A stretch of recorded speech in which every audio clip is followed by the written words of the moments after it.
Bichibuki te apresenta Les 1. Kiko ta literatura? Lectura y literatura. Lectura ta todo lo que un gente por lesa. Pensa riba artículo de Corán, buki de historia, poema, biografía y hasta una publicación riba Facebook o Twitter. Todo lo que bolesa por reflejar la realidad de vida, ¿o no? Literatura.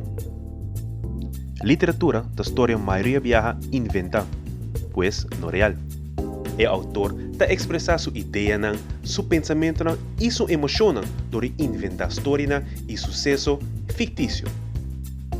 Literatura ta uma forma de arte e palavras escrever, cantar ou papel. Leitura de outra banda cita descrever situação real. Artículo de Corán e boek de escola, maneira geografia ou química da boek de não ficção.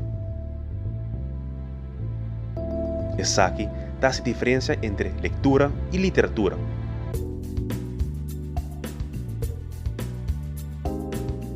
A meta de literatura.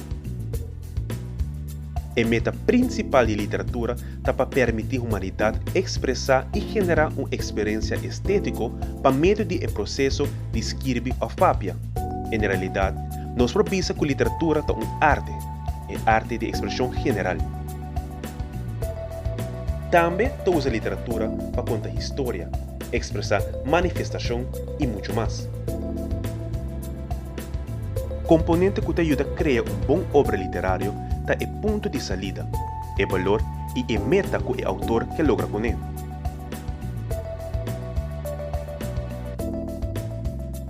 Gênero de literatura. Prosa épica. Épica of arte de história, da história, literatura, de escrever. Prosa da história contínua. Poesia, lírica. Lírica of arte de poesia, da arte que expressa o sentimento que viva interiormente do autor.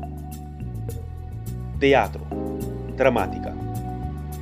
Dramática of arte de obra teatral, da obra de teatro que generalmente consiste de diálogo entre personagens e está destinada para apresentação para público e não somente leitura.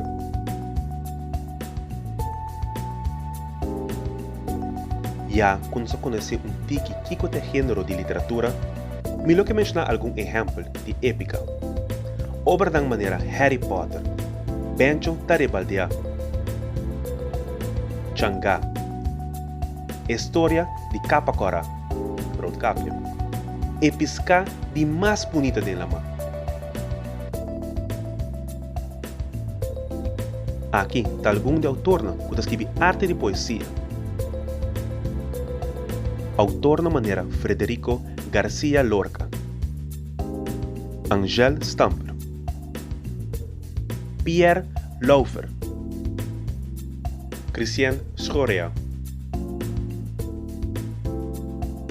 Frank Martínez Arion, Olga Buckley, Lily Clarissa, Rupi Kaur, William Shakespeare. E por último, el género teatro. Algum exemplo de musicals nata? Hamilton, Lion King the Musical, Annie, Beauty and the Beast. Obra trágico, maneira Marie de Malpaís, Romeo e Juliette, Hamlet, Macuarima, História ou leyenda. Expressão de dia, tá? O mundo de literatura é um mundo que não existe realidade, pero solamente imaginação humana. De Northrop Frye. E essa aqui estava a fim de prometer. Não só topa outro, den les dos. Ayo!